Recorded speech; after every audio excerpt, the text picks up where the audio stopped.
J'ai dépensé tout mon argent dans une ferme dans les marécages. Je l'ai acheté à partir de quelques photos seulement, dans le but de lui redonner vie et de le faire en 5 ans. Vais-je réussir à prospérer ou finir fauché? Voyons voir. J'ai commencé mon voyage vers la ferme. Au début, je conduisais sur une route en béton qui s'est vite transformée en terre battue, puis peu de temps après en boue marécageuse. Et je me suis vite retrouvé face à un problème. Est-ce que je peux vraiment traverser ça? Où mène la route? J'ai lentement commencé à traverser l'énorme flaque d'eau. À un moment donné, le niveau d'eau a dépassé les pneus, mais j'ai réussi. Le vieux système 4x4 de la Neva fonctionne toujours parfaitement. Après un court trajet, je suis arrivé au portail de la ferme. Je l'ai ouvert et je suis entré. La ferme a l'air bien pire que sur les photos. C'était autrefois un bel étang, je suppose. Il nous restait même du vieux matériel.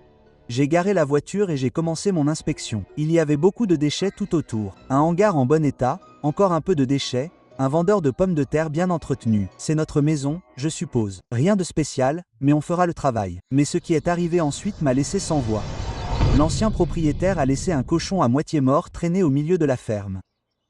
Après une courte seconde de surprise, j'ai continué mon inspection. Nous avons un terrain de jardinage, même s'il est envahi par la végétation, un pommier et un étang rempli de grenouilles. Nous avons aussi cette moissonneuse-batteuse à moitié détruite que nous pourrions vendre pour des pièces et obtenir un peu d'argent de départ. Mais d'abord, vérifions ce qu'il y a à l'intérieur du hangar. Ils ont peut-être laissé quelque chose. J'ai lentement ouvert la porte. Et ce qu'il restait m'a surpris. Nous avions un hangar plus petit à l'intérieur avec quelques petites pelles si jamais nous avions besoin de planter des arbres, un établi au cas où l'une de nos machines tomberait en panne, et quelques outils simples comme une pelle, une faux et même une tronçonneuse en état de marche. Mais néanmoins, c'était tout ce que nous avions. Je suis retourné à ma voiture et j'ai fait voler mon drone pour inspecter la propriété d'en haut. Nous avions quelques champs, un d'herbe et un plus grand avec des sortes de cultures, mais ils étaient complètement envahis par toutes sortes de choses. D'énormes buissons poussaient au milieu des champs. Je n'avais pas beaucoup de temps pour traîner. J'ai décidé de commencer à réparer l'herbe dans le champ. Mais avant de pouvoir la couper, j'ai dû enlever tous les buissons. J'ai pris ma tronçonneuse et j'ai commencé à les couper un par un. En un rien de temps, tous les gros buissons ont été enlevés. La tronçonneuse fonctionnait comme une neuve. Puis est venu le moment de la partie la plus difficile, couper toute l'herbe. La faux n'était pas très tranchante, cependant, elle avait parfois du mal à couper les grosses herbes. Quand j'ai eu terminé, il était déjà 19 heures. Je suis allé me reposer. Je me suis réveillé et j'ai immédiatement commencé à vendre toutes les cochonneries de la ferme. La plupart ne valaient que quelques dollars, mais pour être honnête, j'étais content de m'en débarrasser. La plus chère était la moissonneuse-batteuse, vendue 39 $, car la plupart des pièces coûteuses comme le moteur et l'électronique étaient déjà démontées. Après avoir tout vendu, il me restait moins 179 $, car je devais également payer des impôts fonciers. J'ai donc sauté dans ma Neva et suis allé voir mon concessionnaire local pour voir combien coûtait l'ensileuse la moins chère. Après un court trajet en voiture, je suis arrivé. Elle n'avait pas l'air de grand-chose, mais elle avait tout ce dont j'avais besoin. La remorque automotrice à poussée manuelle la moins chère coûte 200 $. Il nous en manque 400, alors je suis retourné à ma ferme. Après une rapide réflexion, j'ai décidé d'abattre quelques arbres qui poussaient au milieu de la ferme. Je les coupais en petits morceaux, chargés sur la Neva et emmenés au magasin. L'arbre avait beaucoup de branches, je n'en ai donc tiré que 583 $, mais c'était suffisant pour acheter la remorque automotrice à pousser. Je l'ai chargée sur le terrain et je suis rentré chez moi. Mais avant de ramasser l'herbe, je dois nettoyer autour du séchoir à herbe. Comme l'herbe séchée coûte environ 3 fois plus cher que l'herbe humide, j'ai d'abord coupé toute l'herbe autour et j'ai mis de la terre fraîche dessus. Ça a commencé par ressembler à un tas de rondins pour devenir un vrai séchoir à herbe. Puis j'ai allumé la remorque à fourrage et j'ai commencé à travailler. Le rendement en herbe n'était pas très bon, mais le bac à herbe s'est vite rempli. En quelques heures seulement, il était plein et cela a posé un problème. Il nous restait encore beaucoup d'herbe dans le champ, mais nulle part où la mettre. J'aimerais la vendre, mais la remorque la moins chère coûte 1000 $. Alors, je l'ai toute ramassée et je l'ai déversée au bout du champ. Il me faut absolument gagner de l'argent. J'ai eu moins 3 $ sur mon compte en banque. J'ai décidé d'agrandir ma terre cultivable. Enlever tous ces arbres et en faire un beau champ. J'ai commencé à couper les arbres un par un. Au bout de peu de temps, J'avais une vaste zone défrichée et un marécage rempli de rondins. Il ne me reste plus qu'à les vendre tous. Je suis retourné en courant dans la cour, j'ai sauté dans ma jolie Neva, j'ai coupé les arbres en petits morceaux, j'ai chargé un tas de bûches dans le coffre et sur le dessus, et j'ai commencé mon pénible voyage vers le point de contrôle. J'ai obtenu 1273 $ pour un chargement complet de bûches. Nous sommes définitivement sur la bonne voie. J'ai continué à faire des allers-retours, des allers-retours, des allers-retours, des allers-retours. Au moment où j'ai livré mon 10e chargement, il faisait déjà nuit et la pluie s'était mise à tomber. Au total, nous avons gagné un peu plus de 12 000 $. Je suis retourné à la ferme et je suis allé me reposer. Dès le matin, je suis allé vérifier où nous en étions avec les bûches. J'ai soulevé le drone. Nous en sommes à environ un quart du chemin. Je dois repenser ma stratégie. Il me faudra 1 an pour tout vendre. J'ai sauté dans ma Neva et je suis allé au magasin pour trouver un moyen d'accélérer ce processus.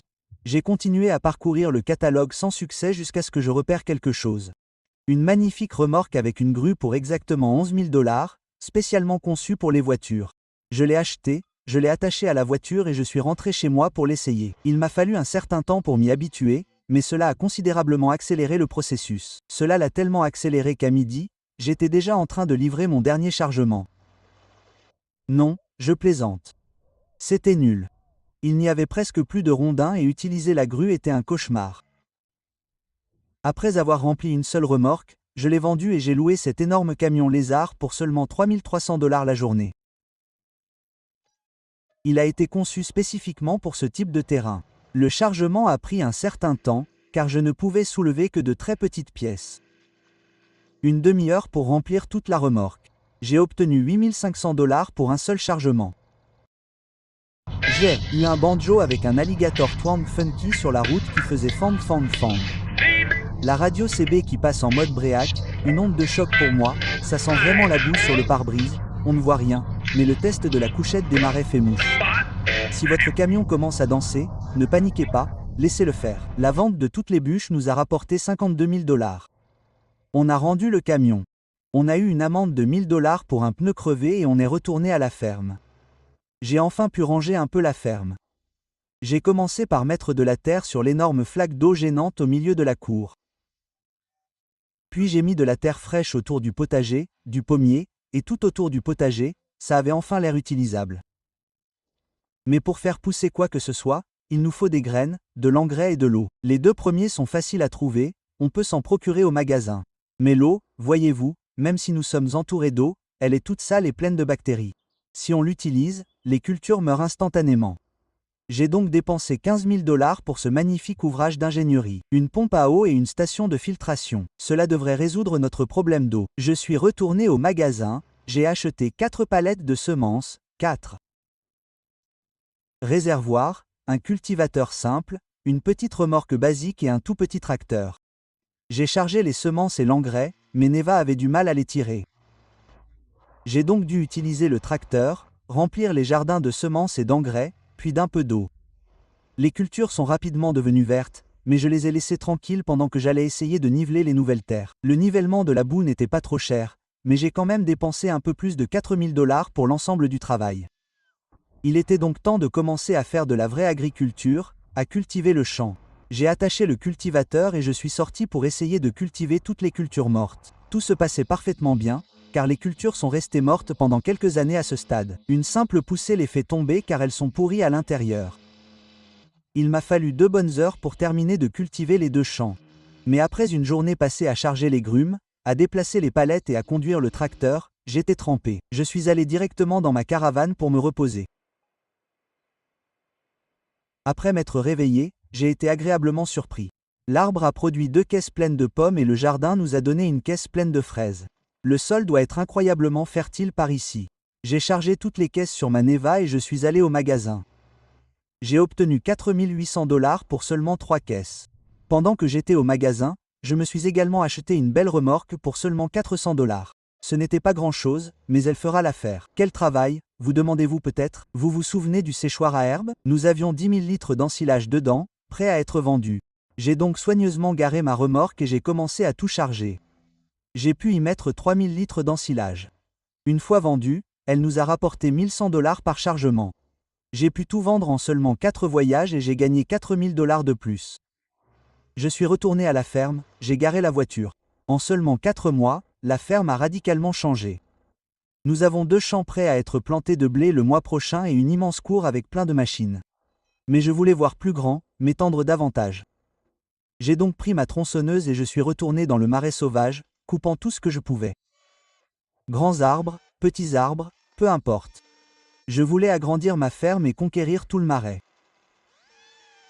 Après une journée entière de travail, j'ai défriché cet immense terrain. Mais maintenant, il était temps de dormir. Je me suis réveillé tôt. À 7 heures du matin, j'étais déjà sorti de la maison, inspectant mon jardin qui produisait tout un tas de légumes et de fruits, dont 2 caisses pleines de pommes. Je les ai toutes chargées sur la remorque, j'ai mis les sangles et j'ai commencé mon voyage vers le magasin. J'ai déjà passé près de 6 mois sur ces terres. Cet endroit commence à ressembler à ma maison. Il faut juste que je commence à planter des cultures. Nous en aurons besoin si jamais nous pouvons garder des animaux. J'ai vendu tous les légumes et les fruits. J'en ai tiré un peu plus de 10 000 $. J'ai ramené la remorque à la ferme, je l'ai garée et je suis retourné au magasin pour essayer d'acheter une sorte de cèdre. Mais malheureusement, mon tracteur de 45 chevaux était trop faible pour en tirer un seul. Le plus basique nécessite 60 chevaux. J'ai donc dû dire adieu au tracteur et j'ai dépensé 20 000 $ pour ce joli nouveau John Deere de 63 chevaux et 7 000 $ pour un cèdre assorti. J'ai utilisé tout l'argent qu'il me restait pour acheter des semences et de l'engrais. J'ai attaché le cèdre, ouvert les trappes de chargement, chargé les semences et l'engrais. Il me restait 43 $ sur mon compte en banque. Je suis donc rentré chez moi, j'ai déplié le cèdre et j'ai commencé à semer, mais j'ai immédiatement rencontré un problème. Le tracteur a du mal à tirer le cèdre. C'est probablement à cause du sol humide. J'avance à peine à 5 km/h. Après avoir essayé un peu, j'ai décidé d'arrêter. J'ai garé le cèdre, j'ai attaché une remorque, j'ai mis des butées de bûches sur les côtés, je l'ai chargé de bûches, je suis allé au magasin et je l'ai vendu 2,3000, ce qui, après d'âpres négociations avec le commerçant, était à peine suffisant pour louer ce John Deere de 116 chevaux. Cela nous a coûté 2295 $ pour une location de quelques heures. Je me suis encore une fois retrouvé avec des sous sur mon compte en banque, 77 $ pour être précis. Je suis retourné à la ferme en courant. Chaque heure supplémentaire nous a coûté des centaines de dollars. J'ai attaché le cèdre. Le tracteur n'a eu aucun problème à remorquer le cèdre à 18 km/h. Et il a même un GPS, ce qui m'a grandement facilité la vie. En seulement quelques heures, j'avais terminé. Je me suis donc rapidement rendu au magasin, j'ai rendu le tracteur et je suis rentré chez moi. Après 6 mois dans les marais, je n'avais plus que 74 $ sur mon compte en banque. J'avais l'impression d'avoir travaillé si dur sans rien faire. Mais d'un autre côté, j'ai 2 champs avec du blé qui pousse dessus et d'énormes tas de rondins qui traînent. Alors sans plus attendre, j'ai recommencé à charger les rondins. J'étais trop fauché pour louer à nouveau le camion. J'ai donc dû me contenter de la petite remorque que nous avions. Pendant les 2 mois qui ont suivi, j'ai juste chargé du bois et je l'ai vendu. J'ai chargé du bois. Je l'ai vendu. J'ai chargé du bois. En novembre, j'avais vendu plus de 30 chargements et gagné pas mal d'argent. 72 859 $. Pour être précis. Même si c'est une grosse somme d'argent, j'ai plein de trucs à acheter. Quand je suis rentré, quelque chose d'effrayant s'est produit. J'ai travaillé dans les champs pendant si longtemps que même ma remorque a commencé à s'enfoncer.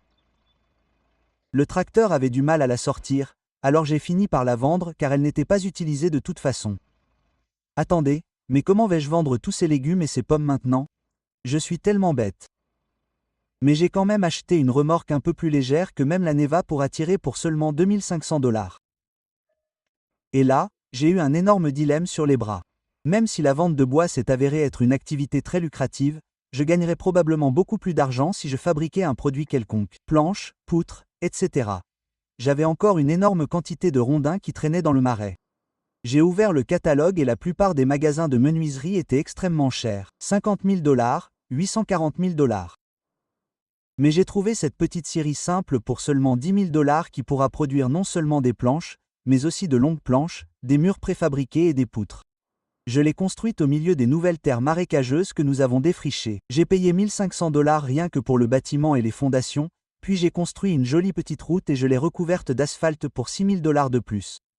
Mais après avoir visité l'usine et parlé avec les ouvriers, on m'a dit que plus les rondins étaient longs, mieux c'était. Les rondins de 2 mètres de long que nous pouvons soulever à la main ne sont pas bons. Je suis retourné à l'atelier pour trouver une solution pour soulever des rondins plus gros. On m'a dit que nous avions 3 options.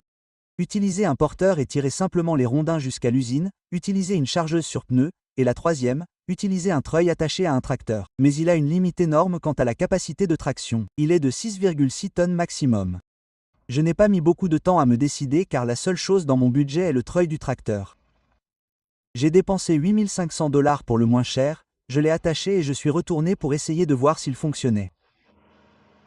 J'ai mis le tracteur en position, j'ai abaissé le treuil pour plus de friction, j'ai pris le câble et je l'ai attaché à la bûche. J'ai essayé de le tirer, mais au lieu de faire bouger la bûche, le tracteur s'est mis à reculer. J'ai même essayé de tirer le treuil et d'avancer, mais cela s'est avéré trop difficile. J'ai donc desserré un peu la corde et j'ai placé une énorme pierre derrière le tracteur. Et lentement mais sûrement, l'arbre a commencé à se rapprocher. J'ai continué à tirer les arbres un par un. Et en quelques heures seulement, j'avais cet énorme tas, ce qui était suffisant pour remplir l'usine jusqu'au bord. Je suis retourné dans la cour, j'ai lentement reculé dans mon hangar, j'ai détaché le treuil, et après un long moment, j'ai enfin eu un peu de temps libre. Les cultures poussaient. L'usine fonctionnait. Mais cela m'a fait réfléchir. J'avais encore 46 000 $. Je devais les investir judicieusement quelque part. J'ai parcouru le catalogue et j'ai trouvé cette minuscule mais puissante usine de production de jus qui prend des pommes et en fait du jus. J'ai donc vendu le séchoir à herbe car je n'ai plus de champ d'herbe maintenant, et j'ai construit une usine de jus à la place. Je pourrais non seulement produire du jus de pomme, mais aussi du jus de raisin si jamais nous en avons besoin à l'avenir. À l'intérieur, il y avait un pressoir simple, rien de bien sophistiqué, mais il fera l'affaire pour l'instant. J'y ai transporté toutes les pommes. Et j'ai activé toutes les machines. Désormais, le temps est la seule chose qui nous manque. Si vous regardez jusqu'ici, laissez un like, commentez si vous avez des suggestions pour l'avenir, et à la prochaine.